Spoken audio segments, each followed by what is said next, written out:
APPSC కీలక ప్రకటన విడుదల చేసింది. ఈ ఏపీపీఎస్సీ ఎఫ్ఆర్ఓ మెయిన్స్ పరీక్షలు జూన్ 2 నుంచి 4వ తేదీ వరకు నిర్వహించనున్నారు. గత ఏడాది 37 ఫారెస్ట్ రేంజ్ ఆఫీసర్ పోస్టుల భర్తీకి నోటిఫికేషన్ విడుదలైంది. ఈ పోస్టుల భర్తీకి సంబంధించి 2025 మార్చి 16వ తేదీన ప్రిలిమినరీ పరీక్ష నిర్వహించిన విషయం తెలిసిందే.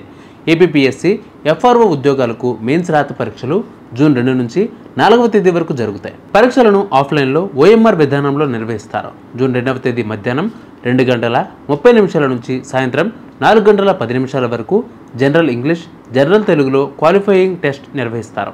జూన్ 3వ తేదీన జనరల్ స్టడీస్, మెంటల్ ఎబిలిటీ పరీక్ష నిర్వహిస్తారు.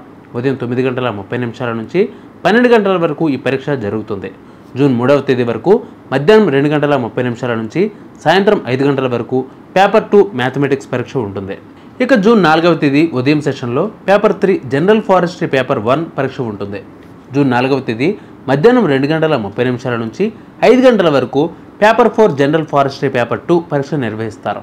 ఇక ఈ ఏపీపీఎస్సీ ఫారెస్ట్ రేంజ్ ఆఫీసర్ ఉద్యోగాలకు ఎంపికైన వారికి నెలకు 48,400 రూపాయల నుంచి 1,37,220 రూపాయల వరకు వేతనం ఉంటుంది.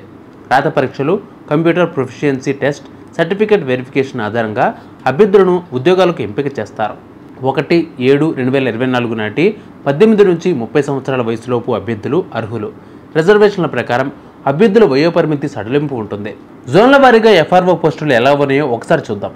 జోన్ 1 8, జోన్ 2 11, జోన్ 3 10, జోన్ 4 8 ఖాళీలు ఉన్నాయి. ఇందులో పోస్టుల కేటాయింపు ఎలా ఉంటుందో, ఏ కేటగిరీకి ఎన్నో ఒకసారి చూద్దాం. ఓసీకి 14, బీసీకి 12, ఈడబ్ల్యూసీకి 11 పోస్టులు ఉంటాయి. ఇక ఏపీ ఎఫ్ఆర్ఓ మెయిన్స్ పరీక్షను మొత్తం 600 మార్కులకు నిర్వహిస్తారు. మెయిన్స్లో మొత్తం 4 పేపర్లను అబ్జెక్టివ్ విధానంలో నిర్వహిస్తారు. వీటిల్లో ఒకటి క్వాలిఫైయింగ్ పేపర్ ఉంటుంది. అలాగే మెయిన్స్ పరీక్షలో నెగిటివ్ మార్కులు 1/3 ఉంటుంది. అలాగే ఈ మెయిన్స్ పరీక్షలో క్వాలిఫై అయిన అభ్యర్థులకు 100 మార్కులకు కంప్యూటర్ ప్రొఫిషియన్సీ టెస్ట్ నిర్వహిస్తారు.